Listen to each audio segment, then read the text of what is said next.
News, ಇದು ನಿಮ್ಮ ಧ್ವನಿ. ಪ್ರಿಯ ವೀಕ್ಷಕರೇ ನಮಸ್ಕಾರ. ನಾನು ವೀರೇಶ್ ಗಡ್ಡಿಮಾಳ್. ಎಸ್ ನ್ಯೂಸ್ಗೆ ಸ್ವಾಗತ. ಇಂದಿನ ಮುಖ್ಯಾಂಶಗಳು.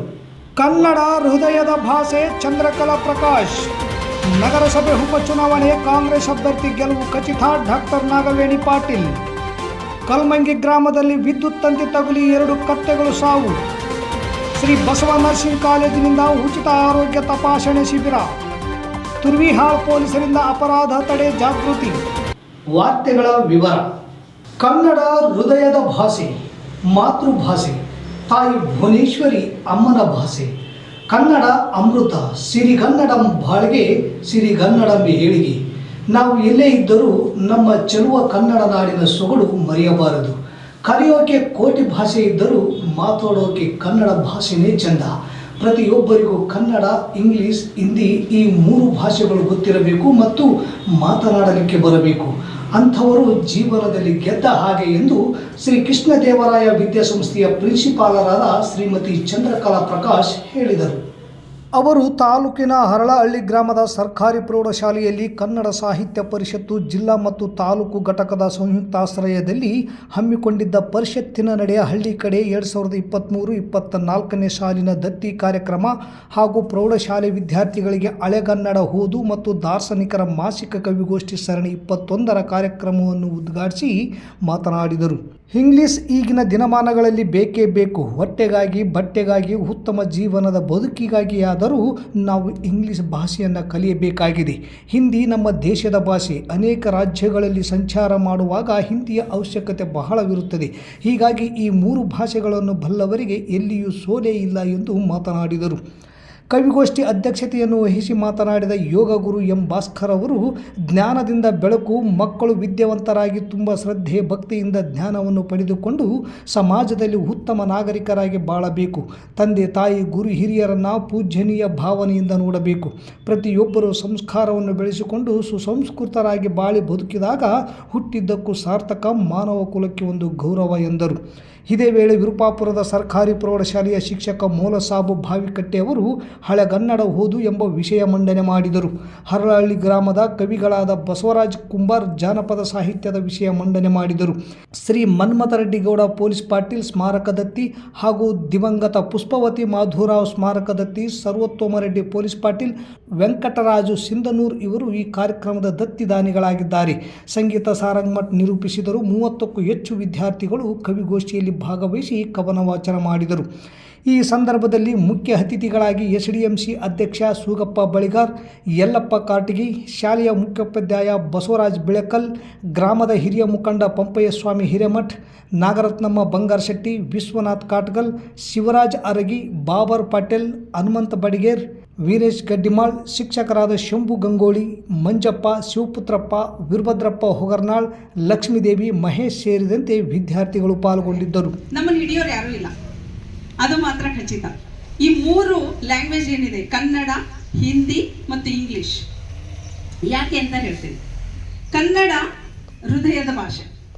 ಸೊ ಕನ್ನಡ ಮಾತಾಡ್ಬೇಕಂದ್ರೆ ಹೃದಯ ಇಷ್ಟು ಖುಷಿಯಿಂದ ಒಂಥರ ನಮಗೆ ಹ್ಯಾಪಿನೆಸ್ ಅಂದರೆ ಖುಷಿಯನ್ನು ಕೊಡ್ತಾ ಇರುತ್ತೆ. ಆ ಹೃದಯದ ಭಾಷೆ, ಮನೆ ಭಾಷೆ, ಅಮ್ಮನ ಭಾಷೆ. ಆ ಭಾಷೆಯನ್ನು ನಾನು ಅದ್ಭುತವಾಗಿ ಕಲ್ತ್ಕೊಂಡ್ರೆ ನಾನು ಕೂಡ ಹೇಳ್ತಿರ್ತೀನಿ, ನಾನು ಕಲ್ತಿದ್ದಕ್ಕೆ ಇವತ್ತು ನನಗೆ ಎಷ್ಟು ಖುಷಿ ಇದೆ ಅಂದರೆ, ನಮ್ಮ ಕನ್ನಡದ ಒಂದು ಸಾಹಿತ್ಯ ಮತ್ತು ನಮ್ಮ ಕವಿಗಳು ಕೊಟ್ಟಿರುವಂತಹ ಒಂದು ಸಾಹಿತ್ಯವನ್ನು ಓದಲಿಕ್ಕೆ ಭಗವಂತ ಎಷ್ಟು ಅದ್ಭುತವಾಗಿ ನನಗೆ ಒಂದು ಕಲಿಸ್ಕೊಟ್ಬಿಟ್ನಲ್ಲ ಅಂತ ಅನಿಸ್ತಿದೆ. ಸಿಂಧನೂರು ನಗರಸಭೆ ವಾರ್ಡ್ ನಂಬರ್ 22ರ ಸದಸ್ಯರಾದ ಮುನೀರ್ ಪಾಷ್ ಅವರ ಅಕಾಲಿಕ ಮರಣದಿಂದ ತೆರವಾದ ಸ್ಥಾನಕ್ಕೆ ಉಪಚುನಾವಣೆ ನಡೆಯುತ್ತಿದ್ದು, ಕಾಂಗ್ರೆಸ್ ಪಕ್ಷದ ಅಭ್ಯರ್ಥಿ ಆಬೇದಾ ಬೇಗಂ ನಾಮಪತ್ರ ಸಲ್ಲಿಸಿದ್ದಾರೆ. ಅವರ ಗೆಲುವು ಖಚಿತ ಎಂದು ಕಾಂಗ್ರೆಸ್ ಪಕ್ಷದ ಮಹಿಳಾ ಜಿಲ್ಲಾಧ್ಯಕ್ಷೆ ಡಾಕ್ಟರ್ ನಾಗವೇಣಿ ಎಸ್ ಪಾಟೀಲ್ ಹೇಳಿದರು. ವಾರ್ಡ್ ನಂಬರ್ 22ರಲ್ಲಿ ಕಾಂಗ್ರೆಸ್ ಅಭ್ಯರ್ಥಿ ಪರ ಮನೆ ಮನೆಗೆ ತೆರಳಿ ಮತಯಾಚನೆ ಮಾಡುತ್ತಾ ಕಾಂಗ್ರೆಸ್ ಪಕ್ಷ ಬಡವರ ಪಕ್ಷವಾಗಿದೆ, ನುಡಿದಂತೆ ನಡೆಯುವ ಪಕ್ಷ, ಬಡವರ ಕಣ್ಣೀರು ಒರೆಸುವ ಮೂಲಕ ಅವರಿಗೆ ಬೆಂಬಲವಾಗಿ ಪಕ್ಷ ನಿಂತಿದೆ. ಇದನ್ನು ಅರಿತು ವಾರ್ಡಿನ ಪ್ರತಿಯೊಬ್ಬರೂ ಕೂಡ ಕಾಂಗ್ರೆಸ್ ಪಕ್ಷಕ್ಕೆ ಮತ ನೀಡಬೇಕೆಂದು ಮತದಾರರಲ್ಲಿ ವಿನಂತಿಸಿಕೊಂಡರು. ವಿಧಾನಸಭಾ ಚುನಾವಣೆಗೆ ಮುನ್ನ ಜನಪರವಾದ 5 ಯೋಜನೆಗಳನ್ನು ಜಾರಿ ಮಾಡಿದ್ದೇವೆ. ಜನರಿಗೆ ಕೊಟ್ಟ ಮಾತಿನಂತೆ 4 ಗ್ಯಾರಂಟಿಗಳನ್ನು ಈಗಾಗಲೇ ಜಾರಿಗೆ ಮಾಡಲಾಗಿದೆ. ಈಗ ಉಳಿದಿರುವ ಯುವ ನಿಧಿ ಮುಂದಿನ ತಿಂಗಳು ಜನವರಿ 5ರಂದು ಕಾಂಗ್ರೆಸ್ ಸರ್ಕಾರ ಮಾಡಲಿದೆ. ರಾಜ್ಯದ ಮತದಾರರು ನಮ್ಮ ಪಕ್ಷದ ಮೇಲೆ ತುಂಬ ವಿಶ್ವಾಸವಿದೆ. ನಿಮ್ಮ ವಿಶ್ವಾಸಕ್ಕೆ ತಕ್ಕ ಹಾಗೆ ನಾವು ಕೆಲಸ ಮಾಡುತ್ತಿದ್ದೇವೆ ಎಂದರು. ಈ ಸಂದರ್ಭದಲ್ಲಿ ನಗರ ಬ್ಲಾಕ್ ಅಧ್ಯಕ್ಷ ಕಾಜಿ ಮಲ್ಲಿಕ್, ಜಿಲ್ಲಾ ಮಹಿಳಾ ಕಾರ್ಯದರ್ಶಿ ಶ್ರುತಿ ನಾಗರಾಜ್, ಪಕ್ಷದ ಮುಖಂಡರು ಸೇರಿದಂತೆ ಇನ್ನಿತರರು ಇದ್ದರು. ನಮ್ಮ ಕ್ಯಾಂಡಿಡೇಟ್ ಇವರು ಒಂದ್ಸತಿ ನೀವು ಕೈ ಓಟ್ ಹಾಕ್ಬೇಕು ಎಲ್ಲ ಹೇಳ್ಬೇಕು. ಮತ್ತು ಆಮೇಲೆ ಬಸ್ ಫ್ರೀ ಆಗಿದೆ, ಕರೆಂಟ್ ಬಿಲ್ ಫ್ರೀ ಆಗಿದೆ, ಪ್ರತಿಯೊಂದು ಕೂಡ ಇದೆ. ಇದೊಂದ್ಸತಿ ಮರಿಬೇಡ್ರಿ, ಕೈ ಓಟ್ ಹಾಕ್ರಮ್ಮ. ಸ್ವಲ್ಪ ಮನೆಗೆಲ್ಲ ಅಣ್ಣ ಮಾಡಿದ ಕೆಲಸಗಳು ಒಳ್ಳೆ ಕೆಲಸ ಮಾಡೋರ. ಇದೊಂದ್ಸತಿ ನೀವು ಆಶೀರ್ವಾದ ಮಾಡೋ ಹಿರಿಯರಾಗಿ ಮರಿಬೇಡ್ರಿ. 2,000 ರೂಪಾಯಿ ಬರೋಕ್ಕತ್ತದಲ್ಲ ಮತ್ತೆ ತಿಂಗಳು ನೀವು ಮಾಡ್ತೀರಾ? ಅದೇ ನೋಡ್ತೀವಮ್ಮ, ಅದು ಹೆಂಗೆ ಲಿಂಕ್ ಅದ ನೋಡಿ ಅದು ಮಾಡಿಸ್ಕೊಡ್ತೀವಿ ಅಂತ. ಪ್ರಾಣಿ ಪಕ್ಷಿಗಳಿಗೂ ಜೀವವಿದೆ. ಅವುಗಳನ್ನು ರಕ್ಷಣೆ ಮಾಡುವುದು ಪ್ರತಿಯೊಬ್ಬರ ಜವಾಬ್ದಾರಿಯೂ ಆಗಿದೆ. ಆದರೆ ಮಾನವನ ನಿರ್ಲಕ್ಷ್ಯಕ್ಕೆ ಒಳಗಾಗಿ ಅದೆಷ್ಟೋ ಮೂಕ ಪ್ರಾಣಿಗಳು ಜೀವ ಬಿಟ್ಟಿವೆ. ಇದಕ್ಕೆ ಉದಾಹರಣೆ ಎಂಬಂತೆ ಟಿಸಿ ಸಮೀಪ ವಿದ್ಯುತ್ ತಂತಿ ತಗುಲಿ 2 ಕತ್ತೆಗಳು ಶುಕ್ರವಾರ ಸಂಜೆ ಸಾವನ್ನಪ್ಪಿದ ಘಟನೆ ತಾಲೂಕಿನ ಕಲ್ಮಂಗಿ ಗ್ರಾಮದಲ್ಲಿ ನಡೆದಿದೆ. ಗ್ರಾಮದ ಮಡಿವಾಳಪ್ಪ ಇವರ ಕತ್ತೆಗಳು ಗ್ರಾಮದ ಹೊರವಲಯದಲ್ಲಿರುವ ಸಾರ್ವಜನಿಕರ ಸ್ಮಶಾನದ ಹತ್ತಿರ ಮೇಯಲು ಹೋದಾಗ ಟಿಸಿಯ ವಿದ್ಯುತ್ ತಗುಲಿ 2 ಕತ್ತೆಗಳು ಸ್ಥಳದಲ್ಲಿಯೇ ಮೃತಪಟ್ಟಿವೆ. ಸುಮಾರು 40,000 ಬೆಲೆ ಬಾಳುವ ಕತ್ತೆಗಳು ಸಾವನ್ನಪ್ಪಿದ್ದು, ಇದರಿಂದ ಕುಟುಂಬ ನಿರ್ವಹಣೆಗೆ ಆಸರೆಯಾಗಿದ್ದ ಕತ್ತೆಗಳು ಸತ್ತ ಕಾರಣ ನನಗೆ ಬಹಳ ತೊಂದರೆಯಾಗಿದೆ. ಸರ್ಕಾರದಿಂದ ಪರಿಹಾರ ಕೊಡಿಸುವಂತೆ ಕತ್ತೆಗಳ ಮಾಲೀಕ ಮಡಿವಾಳಪ್ಪನ ಅಳಲಾಗಿದೆ. ಈ ಹಿಂದೆಯೂ ಸಹ ಇದೇ ಸ್ಥಳದಲ್ಲಿ ಒಂದು ಎಮ್ಮೆಯು ಸತ್ತ ಉದಾಹರಣೆಯೂ ಇದೆ. ಈ ಕುರಿತು ಸಂಬಂಧಿಸಿದ ಜೆಸ್ಕಾಂ ಇಲಾಖೆಯವರು ಇಂತಹ ಅನಾಹುತಗಳನ್ನು ತಪ್ಪಿಸಲು ಮಾತ್ರ ಮುಂದಾಗದೆ ಇರುವುದು ಸಾರ್ವಜನಿಕರ ಆಕ್ರೋಶಕ್ಕೆ ಕಾರಣವಾಗಿದೆ. ಒಂದು ವೇಳೆ ಮನುಷ್ಯರು ಆ ಜಾಗದಲ್ಲಿ ಹೋಗಿ ತಂತಿಗಳು ತಗುಲಿದ್ದರೆ ಎಂತಹ ಅನಾಹುತವಾಗುತ್ತಿತ್ತು. ಇದನ್ನು ಅರಿತು ಕೂಡಲೇ ಪಂಚಾಯಿತಿಯವರು ಮತ್ತು ಜೆಸ್ಕಾಂ ಅಧಿಕಾರಿಗಳು ಮುಂದಾಗುವ ಅನಾಹುತಗಳನ್ನು ತಪ್ಪಿಸುವಲ್ಲಿ ಮುಂದಾಗಬೇಕು ಎಂದು ಕಲ್ಮಂಗಿ ಗ್ರಾಮದ ಸಾರ್ವಜನಿಕರು ಆಗ್ರಹಿಸಿದರು. ವಿಷಯ ತಿಳಿದು ಮಸ್ಕಿ ಶಾಸಕ ಆರ್ ಬಸನಗೌಡ ತುರ್ಬಿಹಾಳ್ ಸರ್ಕಾರದಿಂದ ಪರಿಹಾರ ಒದಗಿಸುವುದಾಗಿ ಮಡಿವಾಳಪ್ಪನಿಗೆ ಭರವಸೆ ನೀಡಿದ್ದಾರೆ. ಸ್ಥಳಕ್ಕೆ ತುರ್ಬಿಹಾಳ್ ಠಾಣೆಯ ಪೊಲೀಸರು, ಪಶು ಆಸ್ಪತ್ರೆಯ ವೈದ್ಯರು ಕಲ್ಮಂಗಿ ಗ್ರಾಮಕ್ಕೆ ಭೇಟಿ ನೀಡಿ ಪಂಚನಾಮೆ ನಡೆಸಿದ್ದಾರೆ.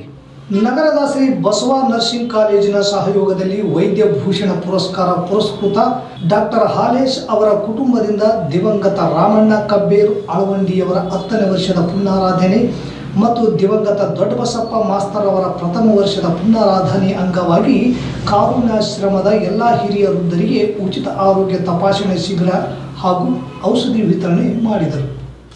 ನಂತರ ಡಾಕ್ಟರ್ ಹಾಲೇಶ್ ಮಾತನಾಡಿ, ನಮ್ಮ ಕುಟುಂಬದ ಹಿರಿಯ ಜೀವಿಗಳಾದ ದಿವಂಗತ ರಾಮಣ್ಣ, ದಿವಂಗತ ದೊಡ್ಡಬಸಪ್ಪ ಮಾಸ್ತರ್ ಇವರು ಸಮಾಜದ ಚಿಂತನೆ ಮಾಡುವಲ್ಲಿ ಸಕ್ತರಾಗಿದ್ದರು. ಹಿಂದಿನ ಅವರ ಈ ಪುಣ್ಯಾರಾಧನೆಯ ಪ್ರಯುಕ್ತ ನೊಂದ ಹಿರಿಯ ಜೀವಿಗಳಿಗೆ ಹಾಗೂ ಬುದ್ಧಿಮಾಂದ್ಯ ಜೀವಿಗಳಿಗೆ ಉಚಿತ ಆರೋಗ್ಯ ತಪಾಸಣೆ ಮಾಡುವ ಮೂಲಕ ಅವರಿಗೆ ಗೌರವ ಸಲ್ಲಿಸುತ್ತಿದ್ದೇವೆ. ಕರುಣೆಯ ಕುಟುಂಬವಾದ ಕಾರುಣ್ಯಾಶ್ರಮಕ್ಕೆ ನಮ್ಮ ಕುಟುಂಬ ಹಾಗೂ ನರ್ಸಿಂಗ್ ಕಾಲೇಜು ವತಿಯಿಂದ ನಿರಂತರ ಸಹಾಯ ಸಹಕಾರ ಒದಗಿಸುತ್ತೇವೆ. ಇವರೆಲ್ಲರಿಗೂ ಉಚಿತ ಆರೋಗ್ಯ ತಪಾಸಣೆ ಮಾಡಿ ಔಷಧಿ ವಿತರಣೆ ಮಾಡಿರುವುದು ನಮ್ಮ ಹಿರಿಯ ಜೀವಿಗಳಿಗೆ ಸಲ್ಲುತ್ತದೆ. ಇಂದು ಕಾಲೇಜಿನ ಎಲ್ಲ ವಿದ್ಯಾರ್ಥಿಗಳು ಸಹ ಒಳ್ಳೆಯ ಮನಸ್ಸಿನಿಂದ ಆಶ್ರಮದ ಎಲ್ಲ ಹಿರಿಯ ಜೀವಿಗಳ ಸೇವೆ ಮಾಡಿ ವೈದ್ಯಕೀಯ ಪ್ರಪಂಚಕ್ಕೆ ಮೆರುಗು ತಂದಿದ್ದಾರೆ ಮತ್ತು ಕೊರೋನಾ ಜಾಗೃತಿಯ ಬಗ್ಗೆಯೂ ಸಹ ಹಿರಿಯ ಜೀವಿಗಳಿಗೆ ಅರಿವು ಮೂಡಿಸಿ ಮಾಸ್ಕ್ ವಿತರಿಸಿದ್ದೇವೆ. ಕರುಣೆಯ ತವರೂರಾಗಿರುವ ಕಾರುಣ್ಯಾಶ್ರಮ ನಮ್ಮ ಸಿಂಧನೂರಿನ ಪ್ರತಿಯೊಬ್ಬರ ಮನಸ್ಸಿನಲ್ಲಿದೆ ಎಂದರು. ಈ ವೇಳೆ ಸುಮಿತ್ರಾ, ಡಾಕ್ಟರ್ ಆಲೇಶ್, ಡಾಕ್ಟರ್ ಯಮನಪ್ಪ ಹಾಗೂ ಶ್ರೀನಿವಾಸರನ್ನು ಆಶ್ರಮದ ವತಿಯಿಂದ ಸನ್ಮಾನಿಸಿ ಗೌರವಿಸಲಾಯಿತು. ಈ ಕಾರ್ಯಕ್ರಮದಲ್ಲಿ ಆಶ್ರಮದ ಆಡಳಿತಾಧಿಕಾರಿ ಡಾಕ್ಟರ್ ಚನ್ನಬಸವ ಸ್ವಾಮಿ ಹಿರೇಮಠ್, ಸುಜಾತಾ ಹಿರೇಮಠ್, ಅಮರೇಶ್ ಹದ್ರಿ, ಆನಂದ್ ಕಾನಿಹಾಳಮಠ, ಗೀತಾ ಕುಲಕರ್ಣಿ, ಭೀಮೇಶ್, ಹರ್ಷವರ್ಧನ್, ಶ್ರೀನಿವಾಸ್, ನಾಗರಾಜ್ ಒಂಟಿಗೇರಿ ಸೇರಿದಂತೆ ಶ್ರೀ ಬಸವ ನರ್ಸಿಂಗ್ ಕಾಲೇಜಿನ ಎಲ್ಲ ವಿದ್ಯಾರ್ಥಿಗಳು ಪಾಲ್ಗೊಂಡಿದ್ದರು. ಒಂದು ತೋಟದಲ್ಲಿ ಒಂದು ಮಾವಿನ ಗಿಡ ನೋಡ್ತೀರಿ, ಮಾವಿನ ಹಣ್ಣಿನ ಗಿಡವನ್ನು ನೋಡ್ತೀರಿ, ಅವಾಗ ನಿಮ್ಮ ಕಣ್ಣು ನೋಡ್ತತಿ, ಆದರೆ ಮನಸ್ಸಲ್ಲಿ ಒಂದು ಆಸೆ ಹೊಡ್ತತಿ, ಏನು ಮಾವಿನ ಹಣ್ಣು ತಿನ್ಬೇಕು ಅಂತಂದು. ಅವಾಗ ಏನು ಮಾಡ್ತೀರಿ, ನೀವು ಒಂದು ಕಲ್ಲು ತೊಗೊಂಡು ಆ ಮಾವಿನ ಗಿಡಕ್ಕೆ ಹೊಡಿತೀರಿ. ಅವಾಗ ಆ ಹಣ್ಣು ಕೆಳಗೆ ಬಿದ್ದಾಗ ಅದನ್ನು ನೀವು ಬಾಯಲ್ಲೇ ತಿಂತೀರಿ. ಅದನ್ನು ನೋಡಿದ್ದು ಕಣ್ಣು, ಆಸೆ ಪಟ್ಟಿದ್ದು ಮನಸ್ಸು, ಆದರೆ ತಿನ್ನೋದು ಮಾತ್ರ ಬಾಯಿಂದ. ಅದು ಹೊಟ್ಟೆ ಒಳಗೆ ಹೋಗ್ತತಿ, ಬಾಯಿ ಇಟ್ಕೊಳಕ್ಕಾಗಲ್ಲ, ಅದಕ್ಕೆ ಹೊಟ್ಟೆ ಒಳಗೆ ಹೋಗಿ ಪಚನ ಆಗ್ತತಿ. ಅದನ್ನು ನೋಡಿದಂಥ ಒಬ್ಬ ತೋಟದ ಮಾಲೀಕ ಏನು ಮಾಡ್ತಾನೆ, ಒಂದು ಚಡಿ ತೊಗೊಂಡು ನಿಮ್ಮ ಬ್ಯಾಕ್ ಮೇಲೆ ಜೋರಾಗಿ ಹೊಡಿತಾನೆ. ನಿಮ್ಮ ಬ್ಯಾಕಿಗೆ ಅದಕ್ಕೇನು ಸಂಬಂಧ ಇಲ್ಲ. ನೋಡಿದ್ದು ಕಣ್ಣು, ಆಸೆ ಪಟ್ಟಿದ್ದು ಮನಸ್ಸು, ತಿಂದಿದ್ದು ಹೊಟ್ಟೆ, ಆದರೆ ಪೆಟ್ಟು ಬಿದ್ದಿದ್ದು ಬ್ಯಾಕಿಗೆ. ಆ ನೋವಿಂದ ಏನು ಮಾಡ್ತೀರಿ, ಕಣ್ಣಲ್ಲಿ ನೀರು ಬರುತ್ತೆ. ಫಸ್ಟ್ ಸ್ಟಾರ್ಟ್ ಆಗಿದೆ ಎಲ್ಲಿಂದ, ಕಣ್ಣಿಂದ. ಮತ್ತೆ ನೀರು ಎಲ್ಲಿ ಬರ್ತದೋ ಕಣ್ಣಿಂದ. ಹಾಗೆ ರೀತಿ ನಾವು ಸಮಾಜಕ್ಕೆ ಏನಾದ್ರು ಕೆಟ್ಟದನ್ನು ಮಾಡಿದ್ರೆ ಯಾವುದೋ ಒಂದು ರೂಪದಲ್ಲಿ ನಮಗೂ ಕೂಡ ಕೆಟ್ಟದಾಗ್ತದೆ ಅಂತ ಹೇಳ್ತಾ, ಮತ್ತೆ ನಾವು ಸಮಾಜಕ್ಕೆ ಏನಾದ್ರು ಒಳ್ಳೇದನ್ನು ಮಾಡಿದ್ರೆ ನಮ್ಮ ಮುಂದೆ ಜೀವನದಲ್ಲಿ ಏನಾದ್ರು ನಿಮ್ಗೆ ಗೊತ್ತಿರೋದ ಒಂದು ಕಾರಣದಿಂದ ಕೂಡ ನಿಮಗೆ ಒಳ್ಳೇದಾಗ್ತದೆ. ಅದಕ್ಕೆ ದಯವಿಟ್ಟು ಎಲ್ಲರೂ ಒಳ್ಳೇದನ್ನೇ ಮಾಡ್ರಿ. ಆದಷ್ಟು ದಾನ ಧರ್ಮ ಮಾಡಿ. ನಾವು ಒಂದು ಮಾತು ಹೇಳ್ತೀನಿ, ರಕ್ತದಾನ, ಜೀವದಾನ, ದೇಹದಾನ ಮಾಡ್ರಿ. ಆದಷ್ಟು ನಿರ್ಗತಿಕರಿಗೆ, ವೃದ್ಧರಿಗೆ, ನಿಮ್ಮ ಮನೆಯಲ್ಲಿ ಎಸ್ಪೆಷಲಿ ಸರ್ ಹೇಳಿದ್ರಲ್ಲ, ವೇದಮೂರ್ತಿ ಡಾಕ್ಟರ್ ಚನ್ನಬಸವ ಸ್ವಾಮಿ ಹಿರೇಮಠ್ ಕಾರುಣ್ಯ ಬಾಳ್ವೆಯ ಬೆಳಕು ಸೇವಾ ಟ್ರಸ್ಟ್ ಅವರು ಮಾಡ್ತಕ್ಕಂಥದ್ದು ಒಂದು ದೊಡ್ಡ ಕರ್ತವ್ಯ, ದೊಡ್ಡ ಸಮಾಜ ಸೇವೆ. ಅವರು ಮಾಡ್ತಕ್ಕಂಥದ್ದನ್ನ ಯಾರು ಮಾಡಕ್ ಸಾಧ್ಯ ಇಲ್ಲ. ಅವನ್ನೆಲ್ಲ ನೆನೆಯುತ್ತಾ ನಾನು 4 ಮಾತುಗಳನ್ನು ಮುಗಿಸ್ತೇನೆ. ಮಕ್ಕಳು ವಿದ್ಯಾಭ್ಯಾಸ ಮಾಡುವ ಮೂಲಕ ಸಮಾಜದಲ್ಲಿ ಮುಂದೆ ಬರಬೇಕು, ಅಂದಾಗ ಮಾತ್ರ ನಿಮ್ಮ ಭವಿಷ್ಯ ಉಜ್ವಲವಾಗುತ್ತದೆ ಎಂದು ಅಪರಾಧ ತಡೆ ಜಾಗೃತಿ ಕಾರ್ಯಕ್ರಮದಲ್ಲಿ ತುರ್ವಿಹಾಳ್ ಪೊಲೀಸ್ ಠಾಣೆಯ PSI ಹುಸೇನಪ್ಪ ನಾಯಕ್ ಮಕ್ಕಳಿಗೆ ಕರೆ ನೀಡಿದರು. ತಾಲೂಕಿನ ಗಾಂಧಿನಗರ ಸರ್ಕಾರಿ ಪ್ರೌಢಶಾಲೆಯಲ್ಲಿ ಹಮ್ಮಿಕೊಂಡಿದ್ದ ಬಾಲಾಪರಾಧ ತಡೆಗಟ್ಟುವ ಮಾಸಾಚರಣೆ ಕಾರ್ಯಕ್ರಮ ಉದ್ಘಾಟಿಸಿ ಮಾತನಾಡಿದ ಅವರು, ಓದುವ ಸಮಯದಲ್ಲಿ ಮಕ್ಕಳು ಅಭ್ಯಾಸದ ಕಡೆ ಹೆಚ್ಚು ಗಮನ ಕೊಡಬೇಕು, ಬೇರೆ ವಿಷಯಗಳಿಗೆ ಬಗ್ಗೆ ಗಮನ ಕೊಟ್ಟು ಜೀವನ ಹಾಳು ಮಾಡಿಕೊಳ್ಳಬೇಡಿ ಎಂದರು. ಇತ್ತೀಚಿನ ದಿನಗಳಲ್ಲಿ ವಿದ್ಯಾರ್ಥಿಗಳು ವಿದ್ಯಾಭ್ಯಾಸಕ್ಕೆ ಹೆಚ್ಚು ಆದ್ಯತೆ ಕೊಡದೆ ಮೊಬೈಲ್ಗಳ ದಾಸರಾಗುವ ಮೂಲಕ ದುಶ್ಚಟಗಳಿಗೆ ಬಲಿಯಾಗುತ್ತಿರುವುದು ನೋವಿನ ಸಂಗತಿ. ಕಷ್ಟಪಟ್ಟು ನಿಮ್ಮನ್ನು ಓದಿಸುವ ತಂದೆ ತಾಯಿಗಳಿಗೆ ಮೋಸ ಮಾಡದೆ ಕಷ್ಟಪಟ್ಟು ಅಭ್ಯಾಸ ಮಾಡಿ ಶಿಕ್ಷಕರು ಹೇಳಿದ ಪಾಠಗಳನ್ನು ಕೇಳಿ ಸಮಾಜದಲ್ಲಿ ಉನ್ನತ ಸ್ಥಾನ ಪಡೆದು ಹೆತ್ತ ತಂದೆ ತಾಯಿ ಹಾಗೂ ವಿದ್ಯೆ ಕಲಿಸಿದ ಗುರುಗಳಿಗೆ ಗೌರವ ತರುವ ಕೆಲಸ ಮಾಡಬೇಕು ಎಂದರು. ಒಂದು ಸಲ ಮಕ್ಕಳ ಮೇಲೆ ಪೊಲೀಸ್ ಠಾಣೆಗಳಲ್ಲಿ ಪ್ರಕರಣ ದಾಖಲಾದರೆ ಮುಂದೆ ನಿಮ್ಮ ಭವಿಷ್ಯ ಉಜ್ವಲವಾಗದೆ ಹಾಳಾಗಿ ಯಾವುದೇ ಸರ್ಕಾರಿ ನೌಕರಿ ಸಿಗುವುದಿಲ್ಲ. ಇದರಿಂದ ಕಷ್ಟ ಅನುಭವಿಸುವ ಜೊತೆಗೆ ಪಾಲಕರಿಗೆ ತೊಂದರೆ ಕೊಡಬೇಡಿ. ಉತ್ತಮ ಅಭ್ಯಾಸ ಮಾಡಿ ದೇಶ ಕಟ್ಟುವ ಕೆಲಸ ಮಾಡಬೇಕೆಂದು PSI ಹುಸೇನಪ್ಪ ನಾಯಕ್ ವಿದ್ಯಾರ್ಥಿಗಳಿಗೆ ಹೇಳಿದರು.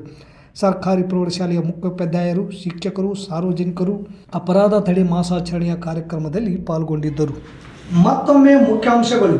ಕನ್ನಡ ಹೃದಯದ ಭಾಷೆ ಚಂದ್ರಕಲಾ ಪ್ರಕಾಶ್.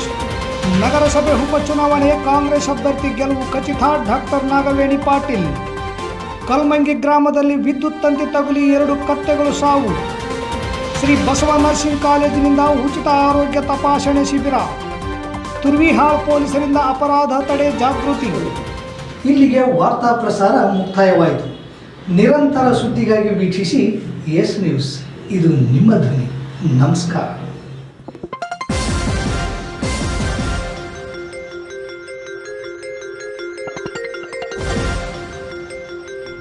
ಎಸ್ ನ್ಯೂಸ್, ಇದು ನಿಮ್ಮ ಧ್ವನಿ.